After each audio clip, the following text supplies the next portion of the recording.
God damn you, Nuttin' Fancy. He had to put out the video on this knife, and I don't know why I got suckered in and bought this thing like hook, line, and sinker, like as soon as I watched his review. I don't know what caught me. This isn't my normal go-to kind of knife, but I picked this thing up anyways. Let's talk about the numbers first. Overall length, 8 inches. Blade length, 3.5 inches. 0.12 inch blade thickness. It's that Bohler N690 steel. Stonewash finish. Aluminum handle with those, I don't know what they are, some kind of grippy plastic inlay. It's spring assisted flipper. Made in the USA. So now that we got that out of the way, let's take a look at this bad boy. Like I said, not my usual cup of tea. Why not? Well, first of all, blade shape handle design, not my cup of tea. I really don't like those angular, you know, kind of offset handles like this. They usually are a big turnoff for me. What I do like is I do have a couple other Kershaws with this inlay, and I've liked it in other Kershaws, so that drew my attention. And just the fact that this was a Blade HQ exclusive, it wasn't something that's going to be widely available. I just, you know. But wait, there's more. You know, you get another one for just paying extra shipping and handling. I mean, they got me. So, you know, it's not a bad knife by any means. This is actually, I looked up the history of this, and this is actually a knife that was available through Snap-on. Apparently, Kershaw was making this for Snap-on, and you could get it off the Snap-on truck. So a lot of the reviews you see of this are actually from tool forums and mechanic forums and things like that, where this thing has been available through Snap-on for a while. I think it was under a different name, perhaps. I think it was actually branded as a Snap-on, but now Kershaw is putting it out on their own. So this one here you can see is orange in color. There's a couple different color offerings on it. It's got that spring-assisted blade with the liner lock, the aluminum handles. You know, pretty smooth action. It really, like, this is a knife, I wouldn't hand this to a stranger, because if you were holding this loosely, this could potentially go flying out of your hands. It's got a very strong spring on that. The liner lock locks up very well. It's got a nice lock up to it. You can see it just has the one liner that's embedded into the aluminum, so that cuts down on the thickness. It's actually a fairly thin knife, because it does just, you know, have the one liner, and the liner is embedded. One thing I don't like is the liner does stick on the blade a little bit and can be difficult to close sometimes. That'll probably get better the more I use it. I've actually flipped this thing quite a few hundred times hoping it would improve, but it's improved a little, but not enough to really you know, make me crazy about this. Ergos, you know, I did this, and I always do cardboard tests now with knives. I sit there and I cut literally 1-inch strips of cardboard until they're down to nothing, just to see how the blade steel holds up, how it does. And yeah, this stuff did okay. It's pretty good. It's comparable to VG10 as far as holding an edge. Sharpens up fairly easy, not, you know, tremendously difficult. You know, I was able to resharpen it. Now, one thing you can see in the light here, you can see the little bit of that shadow right there. Now, this is actually ground very unevenly, and I didn't realize it until I sharpened the knife. I put my marker on it and started sharpening, and I was having a lot of difficulty getting some of the marker off. And the more and more I looked at it, and I looked at it under a loop, the edge is ground very unevenly. I'm really surprised, because that isn't what I would expect out of a made in USA $65 Kershaw. So that was my first disappointment.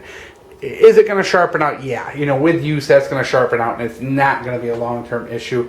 But did want to point it out. You know, it's my job to point out those flaws. Issue 2. I got a terrible hot spot off of this knife.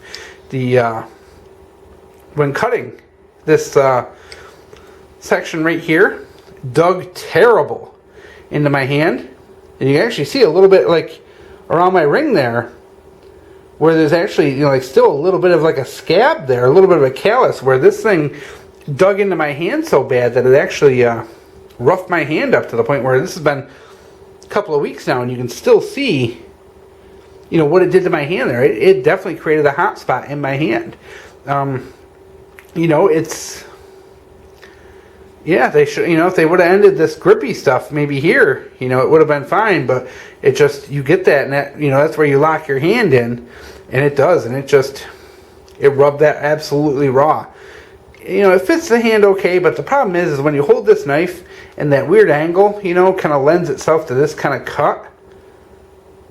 But, you know, it's when you're trying to cut anything straight or even kind of whittle, you know, for example, if you were trying to, use my thumb here, that's a great idea, trying to whittle, you have to hold this knife at a very strong angle to get it perpendicular to something you're cutting.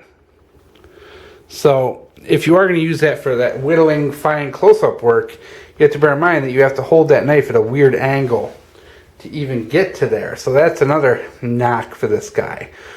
You know, construction-wise, yes, it's built good. It's built well. It's a good steel. You know, the N690, it's not the best, not the worst. It's a good mid-grade steel. You know, it's a nice made-in-USA knife. Assisted opening. You know, I like the aluminum handles. I just, you know, that hot spot is a bit of an issue with me. It may not be for you guys. I'm left-handed. You know, so I'm using that, and I always wear my wedding ring, and I think that contributed to the problem. But, yeah, I can definitely feel it. You know, and it is. It's not the most ergonomic for, I mean, it seems like this is a great knife if you're doing these kind of cuts.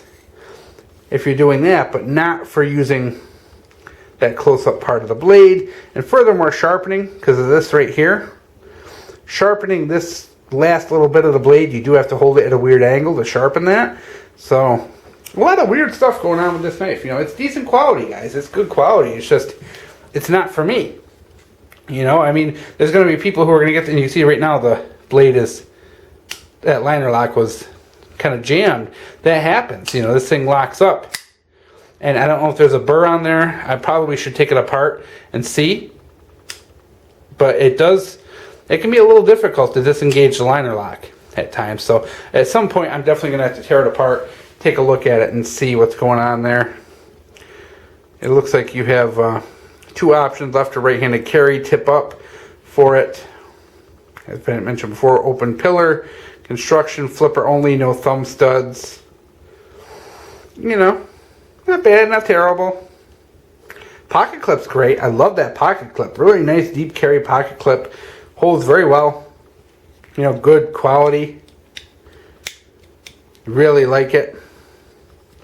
But just for prolonged use, this is not something I would take out in the garden. This is not something I would take out in the backyard, because it does. It rubs me. I mean, even holding it now, like it's that spot that it tore up just feels uncomfortable holding it. Even just grabbing it, it already feels like it's re-irritating that spot, and I'm not even using it.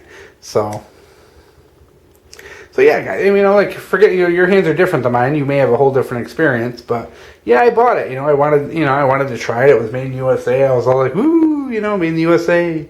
And, you know, and because it was, you know, a lot of things, and nothing fancy reeled me in, and I kind of almost regret it a little bit. You know, it's, you know, I think this would be a great knife if I'm wearing gloves, but like I said, it's not something, you know, I tend to do a lot of close-up work, and yeah, for opening boxes, that'll be great, you know, but it's a lot of knife I'm not using, you know, to do draw cuts. I could do that with a much smaller, lighter, and easier to carry knife. So, you know, no lanyard hole, a lot of things that bother me about this. So, not perfect, a little bit of issue with this, but quality is there. I think it's good, it's nice, it's original.